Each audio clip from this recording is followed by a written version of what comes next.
네, 여러분, 하나님의 부르심은 언제나 누구에게나 어느 한 시점에서부터 시작되어진다라는 것들을 여러분 잘 아실 겁니다. 하나님의 부르심은 우리 각자에게 찾아오실 때 누구에게나 어느 한 시점을 통해서 역사하십니다.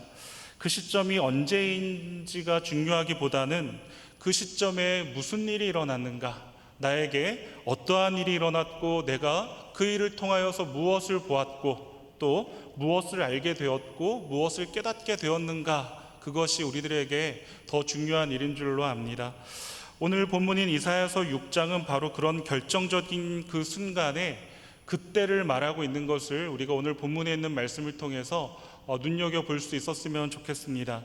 이사야는 환상을 보았고 그것은 일생을 바꾸는, 그 이사야 선지자의 일생을 바꾸는 환상이 됩니다. 여러분, 이사야서 1절에서 6장 1절에서 이렇게 고백합니다. 우시아 왕이 죽던 해에 내가 본즉이라고 이 말씀이 시작되어지고 있는 것을 여러분 보실 겁니다. 이 표현은 단지 어느 한 시점만을 알려주는 말이 아닙니다.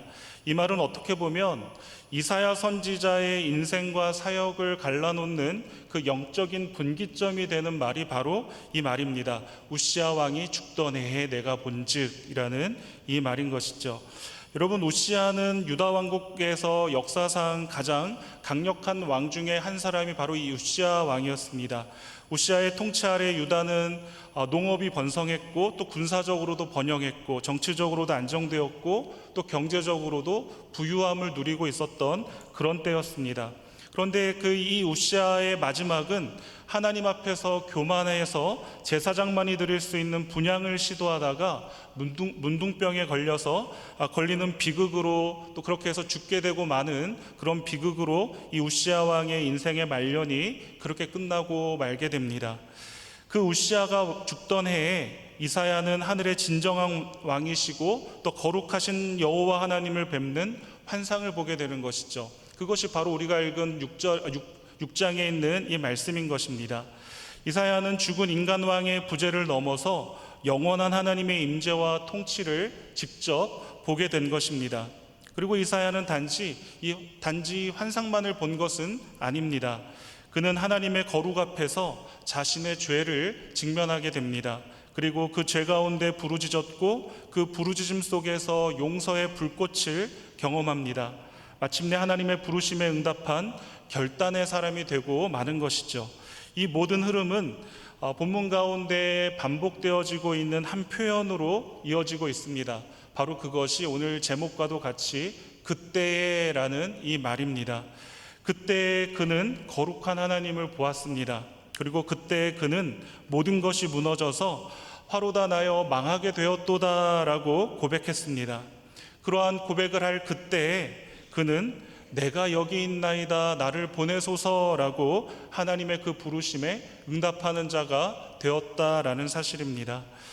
영국의 청교도 목사이자 설교의 황태자라고 불리는 찰스 스펄전 목사님께서 이렇게 말씀합니다. 한번 화면을 보실까요? 한번 같이 읽어볼까요? 시작. 하나님의 영광을 볼 때 화로다 나여 망하게 되었도다 라고 고백할 수 있습니다. 우리 자신의 부정함을 느낄 때 스랍이 핀 수출 나의 입술에 갖다 대십니다. 우리의 입술이 깨끗하게 되었을 때 내가 여기 있나이다 나를 보내소서라고 대답할 수 있습니다. 네, 그래서 저는 오늘 이 스펄전 목사님의 이러한 말씀, 또 오늘 우리가 읽은 6장에 있는 이 본문에 있는 내용들과 같이 오늘 우리는 이 세 번의 그때를 함께 따라가 보려고 합니다. 저는 오늘 이 말씀을 성도님들과 나누면서 이사야의 그때가 오늘 우리의 그때가 되기를 소망하는 마음이 있습니다. 하나님을 만나고 또 자신을 깨닫고 또 회개하고 다시 부르심에 응답하는 그 성도의 신앙 여정과 교회의 회복을 위한 영적 질서가 이 말씀을 통해서 우리 삶 가운데 새롭게 이루어지기를 기대합니다. 사실 이 말씀을 제가 살피게 된 이유는 저에게 있었습니다. 저의 문제 때문이었던 거죠. 어느 순간부터 기도를 하는데 새벽 예배에 나와서 기도를 해도 어느 시간에나 기도를 해도 저의 기도를 마치고 제가 시계를 딱 이렇게 들여다보면 항상 그 시간이 일정한 것을 제가 보게 됩니다. 기도가 더 길어지는 것도 아니고 기도의 깊이가 더 깊어짐도 없이 내 기도할 분량만 딱 기도하고 일어나는 제 자신의 모습을 보게 되더라고요. 언제부턴가 이 사실을 제가 자각하게 되면서 마음에 큰 답답함을 느꼈습니다. 내 기도의 지경이 넓어지지 않고 있음에 기도 시간 가운데 내가 하나님 앞에 간구하고 있고 구하고 있는 것들은 있는데 과연 하나님과 내가 이 시간에 교제하고 있는 것이 맞는가라는 그러한 질문들이 저에게 찾아왔습니다. 그래서 그 답을 찾아가는 과정 가운데 이 말씀을 통해서 저는 어느 정도의 해답을 찾은 것 같습니다. 그래서 오늘 또한 우리 성도님들과 함께 우리의 신앙의 여정과 또 우리의 그 영적인 질서의 회복을 통해서 또 우리의 기도의 그 깊이와 또 기도를 통해서 하나님의 그 관계가 더욱더 더 견고한 시간들을 우리가 이 기도의 시간들을 통해서 갖기를 바라는 마음으로 이 시간 함께 말씀을 살펴보도록 하겠습니다. 여러분, 본문을 통해서 살펴볼 첫 번째 그때는 언제인가를 한번 보시면 1절에 있는 말씀입니다. 우시야 왕이 죽던 해에 내가 보니 주께서 높이 들린 보좌에 앉으셨는데, 바로 이 첫 번째 그때는 하나님의 영광을 보는 그때입니다. 여러분, 이사야는 우시야 왕이 죽던 해에 하나님의 환상을 보았다라고 기록하고 있습니다. 왜 그는 그 시점을 정확하게 밝혔을까요? 하나님의 환상을 보았으면 보았지 왜 우시야 왕이 죽던 해라고 말하고 있는 것일까요? 여러분, 그 이유는 단지 어떤 역사적인 정보, 우시야 왕이 죽었던 그 해에 내가 하나님을 만났어 라는 것을 말하고자 함이 아닙니다. 이사야의 영혼에 깊이 새겨진 결정적인 영적인 사건이 바로 그때 일어났기 때문에 자연스럽게 이것을 기억하고 있는 것이죠. 여러분, 말씀드린 바와 같이 우시야 왕은 남유다의 10대 왕이었습니다. 무려 52년간이나 장기간 통치한 왕이기도 했습니다. 우시야 왕의 통치는 유다 역사상 보기 드문 안정과 번영을 가져다 주었습니다. 우시야 왕은 군대를 강하게 만들었고 말씀드린 바와 같이 농업을 부흥시켰습니다. 국제적인 위상도 높였습니다. 그런데 이 우시야 왕의 그 말로 최후는 비참했습니다. 성전에 들어가서 분향하려다가 하나님의 그 거룩한 질서를 어기고 문둥병에 걸려서 별궁에서 외롭게 살다가 그렇게 죽게 됩니다. 우시야가 죽은 해에 유다의 모든 백성들은 충격에 빠졌습니다. 한 시대가 막을 내린 듯 했고 사람들은 이제까지는 안정적이었고 번영을 누렸었던 그 시대가 마무리가 된 것에 대해, 그리고 앞으로 다가올 그 막막한 미래에 대한 그런 불안감에 휩싸여 있었습니다. 그때 이사야 선지자는 성전에서 하나님을 뵙게 된 것이죠. 하늘에 높이 들린 보좌에 앉으신 하나님을 만나게 된 겁니다. 그의 옷자락은 성전을 가득 채우고 있었습니다. 이사야는 인간의 왕의 무너짐 뒤에 계신 참된 왕이신, 또 살아계신 영원하신 왕이신 하나님의 위엄을 보게 된 것이었습니다. 그 자리에는 스랍들이 있었습니다. 그래서 이사야 선지자는 이렇게 묘사하는데 1절부터 4절에 있는 말씀입니다. 1절부터 4절 말씀을 저희들 성경을 통해서 저와 여러분들 한 절씩 교독해 보도록 하겠습니다. 제가 먼저 1절을 읽겠습니다. 우시야 왕이 죽던 해에 내가 본즉 주께서 높이 들린 보좌에 앉으셨는데 그의 옷자락은 성전에 가득하였고, 스랍들이 모시고 섰는데 각기 6 날개가 있어 그 둘로는 자기의 얼굴을 가리었고 그 둘로는 자기의 발을 가리었고 그 둘로는 날며 서로 불러 이르되 거룩하다 거룩하다 거룩하다 만군의 여호와여, 그의 영광이 온 땅에 충만하도다 하더라. 이같이 화답하는 자의 소리로 말미암아 문 지방의 터가 요동하며 성전의 연기가 충만한지라. 아멘. 여러분, 이 천상의 예배 장면은 이사야에게 말할 수 없는 감격과 또 두려움을 동시에 안겨주었을 겁니다. 특별히 여러분 2절에 있는 말씀을 한번 보실까요? 이 2절에서 스랍들이 그 날개로 얼굴과 발을 가리고 하나님 앞에 서 있는 장면을 두고 찰스 스펄전 목사님께서 이렇게 말씀하고 있습니다. 심지어 스랍조차도 감히 하나님의 얼굴을 마주보지 못하고 날개로 가립니다. 이사야는 그들의 겸손한 태도를 지켜보며 하나님 앞에서 어떤 자세를 취해야 할지 고민했을 겁니다 라고 스펄전 목사님은 이렇게 말하고 있습니다. 하늘의 천사들이 하나님 앞에서 그 날개로 얼굴과 발을 가리우는 모습을 이사야 선지자가 보고는 자신은 어찌할 줄 몰라 어떻게 해야 할지를 고민했을 것이다 라고 말하고 있는 이 부분이죠. 여러분, 이처럼 천사들조차 몸을 가리며 절대자의 거룩 앞에 엎드리는 모습을 보면서 이사야 선지자는 자신이 얼마나 초라하고 또 부정한 존재인지를 실감하게 된 것입니다. 여러분, 그렇죠. 하나님의 영광 앞에 서게 될 때 사람은 자신이 누구인지를 정확하게 볼 수 있게 되고 알게 됩니다. 거룩하신 하나님 앞에서는 가장 경건한 사람도 자신의 죄를 감출 수가 없기 때문에 그렇습니다. 하나님의 밝은 광채를 보지 못하면 우리 자신의 어두움을 우리는 결코 어떠한 것으로도 우리는 알 수가 없다라는 것이죠. 이사야는 그 영광의 한가운데에서 가장 깊이 무너지는 경험을 하게 되는 겁니다. 그의 인생은 이제 단지 선지자로서의 길이 아니라 하나님의 거룩 앞에 무너진 죄인으로서의 고백으로부터 새롭게 시작하고 있는 겁니다. 그렇다면 성도 여러분, 혹시 지금 내 인생에도 우시아 왕이 죽던 해와 같은 시기가 오고 있지는 않은가를 여러분 한번 생각해 보셨으면 좋겠습니다. 내가 의지하던 무언가가 무너지고 또 앞날이 불투명할 때 그때 우리는 하나님의 보좌를 바라보고 있는가? 이사야 선지자에게 그가 하나님의 영광을 바라볼 그때는 우시아 왕이 죽던 해 모든 이들이 두려워 떨며 앞날의 불투명함으로 인해서 그 미래에 대한 불투명함으로 인한 두려움이 엄습해올 그때 그는 성전에서 하나님의 영광을 보게 되고 만나게 되었던 것을 볼 때, 여러분, 우리에게 우시아 왕이 죽던 해와 같은 그 두려움과 미래에 대한 어떤 불투명 때문에 그 괴로움이 우리들을 엄습하고 있을 때, 여러분, 우리는 지금 하나님의 그 보좌를 바라보고 있는가를 한번 우리가 살펴봤으면 좋겠습니다. 사랑하는 성도 여러분, 이사야가 본 그때는 무너진 왕조 너머에 계신 영원한 주권자 하나님을 뵌 은혜의 순간이었습니다. 오늘 우리도 이 시간에 높이 들린 보좌에 앉으신 주님을 뵙고 또 그 영광 앞에 무너지는 그때를 맞이할 수 있게 되기를 소망합니다. 여러분, 두 번째로 보게 되는 그때, 본문에서 말하는 두 번째로 보게 되는 그때는 언제인가를 보게 되면 자신의 죄를 깨닫는 그때를 말하고 있음을 보게 됩니다.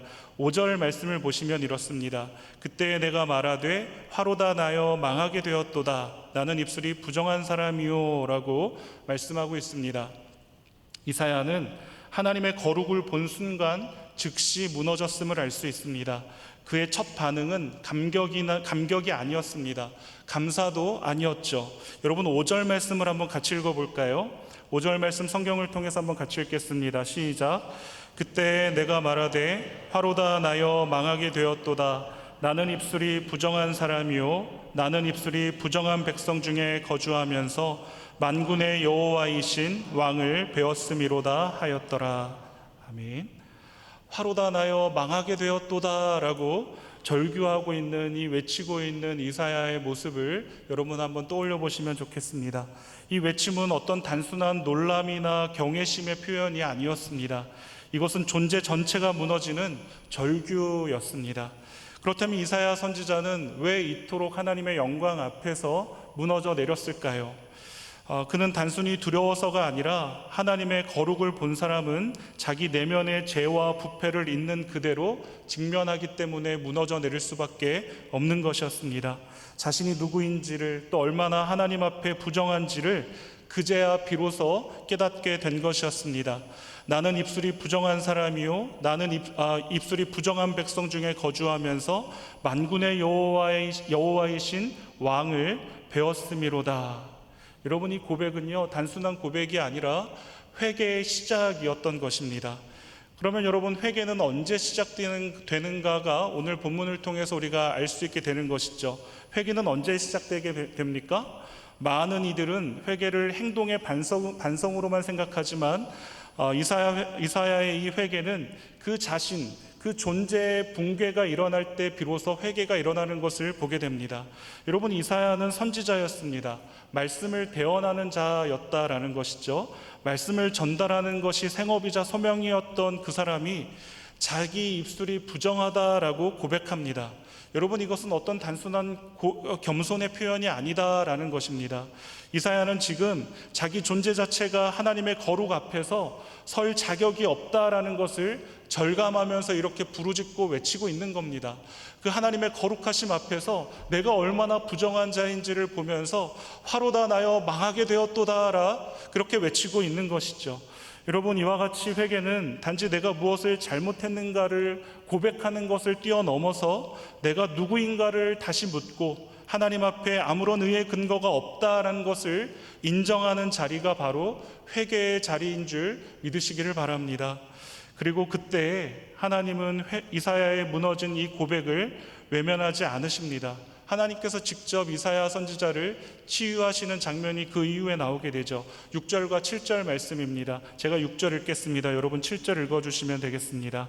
그때 그 스랍 중에 하나가 부젓가락으로 제단에서 집은 바 핀 숯을 손에 가지고 내게로 날아와서 그것을 내 입술에 대며 이르되 보라 이것이 내 입에 닿았으니 내 악이 제하여졌고 내 죄가 사하여졌느니라 하더라.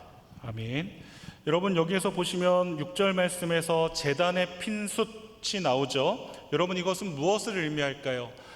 그 천사 중 하나가 제단에 핀 숯을 이사야 선지자의 입술에 대었다, 입에 대었다라고 말하고 있는데, 이 제단에 핀 숯, 이것은 무엇을 의미하는 것일까요? 여러분, 구약의 제단은 희생제물이 피 흘려 드려지는 장소였습니다. 하나님의 거룩함과 인간의 죄 사이의 간극은 누군가의 무엇인가의 희생을 통해서만 달이 놓아질 수가 있게 되었던 것이죠. 따라서 이 숯불은 단지 어떤 상징적인 성결을 의미할 뿐만 아니라 속죄와 용서를, 그 용서의 역사를 말하고 있는 것입니다. 하나님께서 친히 천사를 통해서 이사야의 입술을 만지시고 그 입술 위에 죄사함의 선언을 주시는 것입니다. 사랑하는 성도 여러분, 우리는 이것을 통해서 알게 됩니다. 회개는 사람이 시작하지만 정결은 하나님이 이루신다는 것을 우리는 알게 됩니다. 회개는 사람이 고백하지만 용서는 하나님이 선언하셔야만 참된 용서가 우리들에게 주어질 수 있다는 것을 우리는 이사야서의 이 장면을 통해서 분명하게 볼 수가 있게 되는 것이죠. 그리고 이 모든 일이 이 무너짐의 자리, 즉 화로다 나여 망하게 되었도다 라고 하는 이 고백 이후에만 일어났다라는 것, 이 고백 이후에 이와 같은 일들이 일어났다라는 것에 우리는 주목해야 할 필요가 있습니다. 성도 여러분, 혹시 우리는 지금까지의 신앙생활 속에서 나는 괜찮다는 자기 만족감에 빠져 있지 않으실까요? 그게 무슨 말이냐면요, 이 정도 하면 됐지, 이 정도 새벽 예배 나가면 됐고, 이렇게 예배 생활하면 됐지, 이 정도 헌신하면 됐잖아, 이만큼 내가 성경 읽고 내가 이제까지 이만큼 섬겼으면 됐잖아. 어느 그런 자기의 그 기준과 선을 정해놓고 거기에만 머물러 계시지는 않으실까요? 그것으로 내 할 도리를 다하고 있다라고 여기고 계시지는 않는가 싶습니다. 여러분, 우리는 하나님의 그 거룩하심 앞에서 진심으로 정직하게 하나님의 거룩하심을 바라보며 나를 위하여 대속하신 그리스도의 십자가를 바라보며 화로다 나여 망하게 되었도다 라고 고백해 보신 적이 여러분 언제였으셨을까요? 여러분, 정결함이 없는 그 정결함은 회개 없는 마음에는 결코 임하지 않는다라는 것을 오늘 본문을 통해서 우리는 알게 됩니다. 정결함은 회개 없는 마음에는 임하지 않습니다. 이 시간 여러분의 입술과 마음과 삶 전체가 하나님의 숯불로 만져질 수 있으시기를 기도합니다. 그 입술이 정결케 되지 않으면 어떤 기도도, 또 어떤 설교도, 또 어떠한 사역도 결국은 허공을 치는 메아리만 될 뿐이고, 또 자신을 드러내는 그런 의의 수단이 될 뿐이다라는 것, 저희들 너무나도 잘 알고 계시지 않습니까? 그렇기 때문에 오늘도 우리는 하나님께서 참된 회개를 통해서 우리의 마음을 만져주시기를, 찾아와 주시기를, 우리의 죄인됨을 하나님 앞에 목 놓아 고백하며 하나님의 긍휼하심을 다시 한번 입을 수 있는 우리 모두가 되어야 될 줄로 믿습니다. 하나님의 영광을 바라본 이사야는 즉시 자신을 바라보게 됩니다. 이 화로다라는 외침은 자신의 존재와 사역 전체가 하나님의 거룩함 앞에 무력감을 느끼는, 그 무력함을 느끼는 선지자의 절규입니다.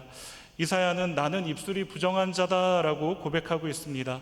여러분, 선지자에게 있어서 입술은 사명의 도구인데 그는 그 사명조차도 죄로 더럽혀졌음을 애통해하고 있는 겁니다. 그래서 스펄전 목사님은 이렇게 말합니다. 수랍은 자신의 부정함을 인정하지 않는 사람에게는 제단의 숯을 가져오지 않습니다. 자기가 정결하다고 만족하는 자에겐 아무것도 오지 않습니다 라고 스펄전 목사님이 이렇게 말씀했습니다. 하나님 앞에서 죄를 깊이 인식할 때 정결하게 하시는 은혜가 우리를 덮는 줄 믿습니다. 숯불의 통증처럼 아픈 회개를 통과할 때 참된 정결이 임하시는 줄 믿으시기를 바랍니다. 우리 모두의 심령에 이사야처럼 또 진정한 회개와 하나님의 정결케 하심의 역사가 일어나시기를 주님의 이름으로 축원드립니다. 또 세 번째로 우리가 살펴볼 그때는 부르심에 응답하는 그때입니다. 8절에 있는 말씀을 보시면 이렇게 말씀하시죠. 그때 내가 들은즉 주의 목소리가 있어 이르시되 내가 누구를 보내며 라고 또 말씀하시는 내용이 있습니다. 하나님께서 이사야를 회복시키신 이후에 그 직후에 말씀하시는 것입니다. 내가 누구를 보내며 누가 우리를 위하여 갈꼬라고 말씀하시는 것이죠. 이 무릎은 마치 하나님께서 하늘 법정에서 공개적으로 선언하시는 것처럼, 외치시는 것처럼 들립니다. 이 질문은 단지 누군가를 찾기 위한 호출이 아닙니다. 정결함을 입은 자에게 주시는 응답의 기회였습니다. 이사야가 어떻게 반응하고 있습니까? 내가 여기 있습니다. 나를 보내주십시오 라고 이렇게 외치고 있는, 반응하고 있는 모습을 보지 않습니까? 여러분, 회개의 고백은 어떻게 시작되었습니까? 화로다, 나여 망하게 되었도다로 시작되었다면 이 사명의 고백은 어떻게 시작하고 있습니까? 내가 여기 있습니다. 나를 보내주십시오로 시작하고 있다라는 것을 보게 됩니다. 여러분, 이 회개의 고백과 사명의 고백, 이 사이에는 하나님의 은혜로 일어난 정결과 회복의 역사가 감추어져 있다는 것을 우리가 볼 수 있었으면 좋겠습니다. 이사야는 결코 강요당하지 않았습니다. 하나님께서 이사야를 콕 집어서 누가 나를 위하여 갈래? 라고 이사야만을 떨어지게 보면서 그렇게 말씀하신 것이 아니었다고요. 하늘의 보좌에서 외치실 때 그 정결함을 입은 이사야가 그 뜨거운 마음을 감출 길이 없어서 주님, 제가 여기 있습니다. 나를 보내주십시오 라고 외치고 있는 이것이었습니다. 이사야는 회복된 심령으로 자원하여서 자신을 드렸다라는 것입니다. 이사야는 사명을 두려움이 아닌 기쁨으로 받아들이고 그 길을 기쁨으로 달려나가고자 했던 것입니다. 여러분, 이렇듯 하나님의 부르심은 아무에게나 임하지 않습니다. 특별한 은사를 가진 사람도, 종교적으로 능숙한 사람도, 이 교회의 질서에 아주 익숙해 있는 사람을 하나님께서 그러한 사람들만을 부르시는 것이 아니다라는 것입니다. 어떠한 사람을 하나님께서 부르시던가요? 죄를 고백하고 하나님의 용서하심을 경험해 본 자, 하나님의 용서를 경험한 자에게 하나님은 음성을 들려주시더라는 것입니다. 그러므로 이사야의 나를 보내소서는 그가 자신의 능력을 믿고 한 고백이 아니라 하나님의 그 은혜에 압도된 자로서 드리는 마땅한 응답이었다라는 것을 우리가 볼 수 있습니다. 사랑하는 성도 여러분, 하나님은 지금도 교회 가운데 누가 우리를 위하여 갈꼬라고 물으십니다. 하지만 모두가 이 부르심을 듣는 것이 아니다라는 것이죠. 듣는 자는 반드시 회개의 자리에서 정결함을 입은 자가 이 부르심을 들을 수 있다라는 것을 우리가 알게 되었습니다. 그렇다면 여러분들은 지금 하나님의 부르심을 듣고 계십니까? 내가 여기 있나이다 라는 이 고백이 여러분의 입술에서 언제 마지막으로 나오셨던가요? 혹시 지금 이 예배의 순간 하나님께서 새로운 그때로 저와 여러분을 초대하고 계신 건 아닐까라는 그러한 기대를 갖게 됩니다. 하나님의 사명은 무릎 꿇는 자에게 먼저 주어진다라는 것입니다. 기도의 자리, 회개의 고백, 정결의 숯불, 그 이후에 들려오는 음성, 그리고 거기에 응답하는 예 주님, 제가 여기 있습니다. 저를 보내주십시오. 제가 가겠습니다. 라고 하는 그 결단, 이것이 오늘 교회가 다시 살아나야 되는 그 길인 줄 믿습니다. 말씀을 맺겠습니다. 사랑하는 성도 여러분, 오늘 본문 이사야서 그 6장에 있는 이 환상은 단순한 환상이 아니다라는 것을 이 시간 여러분들과 살피고 있습니다. 하나님을 진실로 만난 한 사람의 변화된 이야기이며 동시에 오늘 우리를 향한 하나님의 초청과 권면이 되는 줄 믿으시기를 바랍니다. 여러분, 이것은 하나님의 사람이라면 반드시 지나가야 할 신앙의 여정입니다. 교회가 다시 살아나기 위해서 반드시 회복해야 할 영적인 질서의 그 과정이 바로 이 오늘 본문 가운데 담겨져 있다라는 것을 우리가 볼 수 있었으면 좋겠습니다. 우리는 본문을 통해서 3번의 그때라고 하는 이 표현을 통해 믿음의 삶이 걸어가야 할 3단계의 길을 함께 살폈습니다. 우리 인생에도 우시아 왕이 죽은 그때와 같은 그 위기와 절망의 때가 찾아옵니다. 그러나 이사야는 그 우시아 왕이 죽던 해에 주의 영광을 보았습니다. 그는 시대의 혼란과 개인적 상실감 가운데 성전으로 나아갔고 그곳에서 하늘의 보좌를 보고 모든 것이 무너져 내렸다라는 것입니다. 바로 그 무너짐이 은혜의 시작이 되었습니다. 그는 그때 자신의 죄악을 뼈저리게 고백했습니다. 그의 고백은 단지 제가 잘못했습니다가 아니라 나는 망하게 되었다, 그 존재의 무너짐을 고백하고 있는 것을 보게 됩니다. 하나님의 이 거룩 앞에서는 아무도 자기의 의를 주장할 수 없다라는 것이죠. 거룩하신 하나님 존전 앞에 섰을 때 하나님, 제가 과거에 어떻게 하나님 앞에서 이 교회를 위해서 내가 어떻게까지 수고했는지 하나님 아시죠? 라고 말할 수 있는 자가 아무도 없다라는 것입니다. 회개의 자리에서 비로소 정결함의 불이 임한다라는 것입니다. 그리고 그때 이사야는 하나님의 음성을 듣습니다. 누가 우리를 위하여 갈꼬라고 하는 하나님의 그 음성을 듣는 것이죠. 정결함을 입은 자만이 들을 수 있는 이 부르심 앞에서 이사야는 주저하지 않고 대답합니다. 내가 여기 있나이다, 나를 보내소서라고 대답하는 것입니다. 사랑하는 성도 여러분, 오늘 우리는 어디에 서 있습니까? 여러분, 지금 우리는 어느 그때에 머물러 계십니까? 무너짐의 순간에 계십니까? 아니면 회개의 그 갈림길 앞에 서 계십니까? 아니면 하나님의 누가 우리를 위하여 갈꼬라고 하는 하나님의 그 부르심 앞에 망설임 가운데 있지는 않으십니까? 여러분, 오늘 말씀은 우리에게 이렇게 묻고 있습니다. 당신은 지금 무엇을 보고 있습니까? 당신은 지금 무엇을 고백하고 있습니까? 당신은 지금 무엇에 응답하고 있습니까?를 묻고 있는 것만 같습니다. 교회인 우리가 회복되기 위해서는 프로그램이 아니라 기도가 살아나야 된다라는 것입니다. 기도가 살아나기 위해서는 회개의 영이 임해야만 합니다. 회개하는 교회에 하나님은 다시 부르심의 은혜를 주시는 줄 믿습니다. 사랑하는 성도 여러분, 지금이 바로 그때입니다. 이사야의 그때는 수천 년 전 과거가 아닙니다. 그때는 오늘 이 말씀을 듣고 있는 이 순간입니다. 하나님께서 우리에게도 똑같이 열어주고 계시는 은혜의 때라는 것입니다.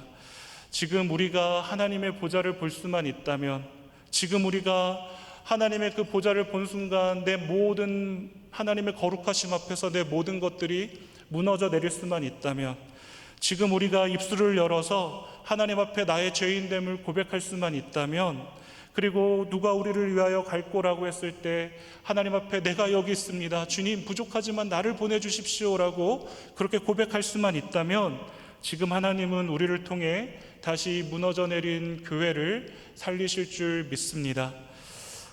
바라기는 오늘 이 말씀 앞에서 하나님의 영광을 바라보고 자기 자신을 철저하게 돌아보며 회개의 입술로 응답하심으로 하나님의 부르심에 담대하게 내가 여기 있나이다 라고 고백하실 수 있는 저와 여러분들 다 되시기를 주님의 이름으로 축원드립니다. 저희들 이 시간 말씀을 생각하면서 함께 찬양했으면 좋겠는데요. 성도